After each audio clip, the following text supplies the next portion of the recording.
Now, from the 1st of March, the Department of Home Affairs, DHA, has implemented new opening and closing hours to improve services to clients. This is one of the continuous changes the department is currently undergoing. Home Affairs Deputy Director General is with us here in studio, Vusi Mkhize. Good to have you. Thank you very much for being with us, DDG. What, the working hours, just tell us, the change of the working hours, what are they now, just for the public that are not aware of them?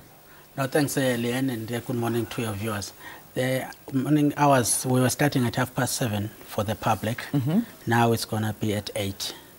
But our staff will then be starting at 7:30 for them to be able to make necessary arrangements in the morning prior to the arrival of the clients.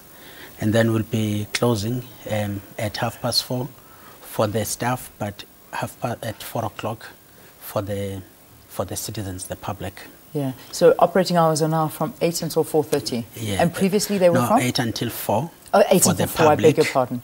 Yes. What were they previously?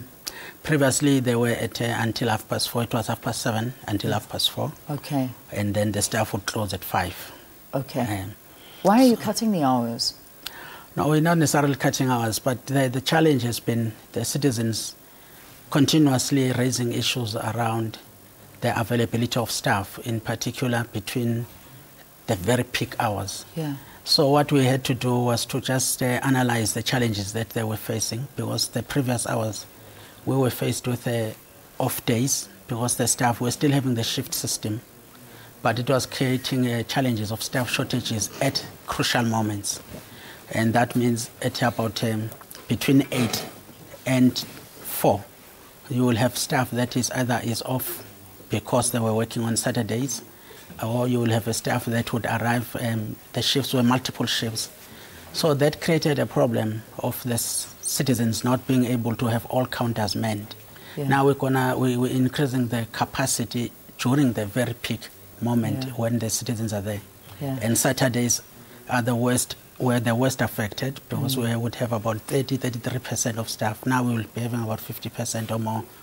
And Saturdays have become one of our busiest days. I've heard of people queuing from 6 o'clock in the morning and still being turned away because there just aren't enough people to handle the amount of people that are desperate to get passports, smart IDs, asylum seekers. It seems that the demand is not being met. So, I know you've got a lot of challenges. You really, really do. And I believe that you're even bringing banking institutions into this to try and assist you. What is the aim there? Is this for assistance? Yes, it is for assistance. If you look at the 38 million citizens currently carrying the ID book, we need to replace that. Now, to replace that, in the past we were working very easy. Now it was easy. People would come in and they would leave, because we were dealing mainly with the reissue of people who mainly lost their IDs, or with the first issue, the 16-year-olds, whom we were also able to service at schools using our mobile units. Now we are calling back citizens to replace their green ID books. So the influx is quite high, the demand and the interest, which we appreciate, but it's clear that we do need to have strategies that will give us opportunity to serve clients at various sites. So through the banks, we were able to agree to acquire office space, which I think the minister will then be able to announce on how it's going to work. But we were very appreciative that the PPP with the banks is going to help alleviate some of the problems. Rather than going to offices, let people also operate at additional sites. I mean, there was even a talk yesterday on one of our radio stations on SAFM, people citing some of the strangest cases where a 50-year-old South African still doesn't have an ID. What are the reasons for some odd cases like this? It will be quite very rare, because since 2009-10, we have run a campaign, a very heavy campaign, to eradicate late registration of birth. In fact, incredibly, people would still stay without coming forth to apply for an ID. But at the end of the day, we have introduced screening committees, because we realized that the risk was very high there. There shouldn't be a person now without an ID unless it's someone who will have to explain how did it happen that you didn't have access to Home Affairs. We were not aware since 2010 that we're running a late registration of birth campaign. Ministers have announced that those registrations of late, because you're supposed to register within 30 days of birth. Now, if you are 50 and you've been in this country since 1994, that is why we then need to investigate, because sometimes there is criminality involved in acquiring citizenship. Yeah. We've actually got a clip that we want to play. I'm not sure. Do we still just very quickly, if we can play this clip for you? Have a look at one of these television screens, and then you can perhaps answer this for us. These guys, they've got a stem that was supposed to control the queue system, but now they use it in a wrong way because there are people who are not working for Home Affairs here. They collect money from this for refugees.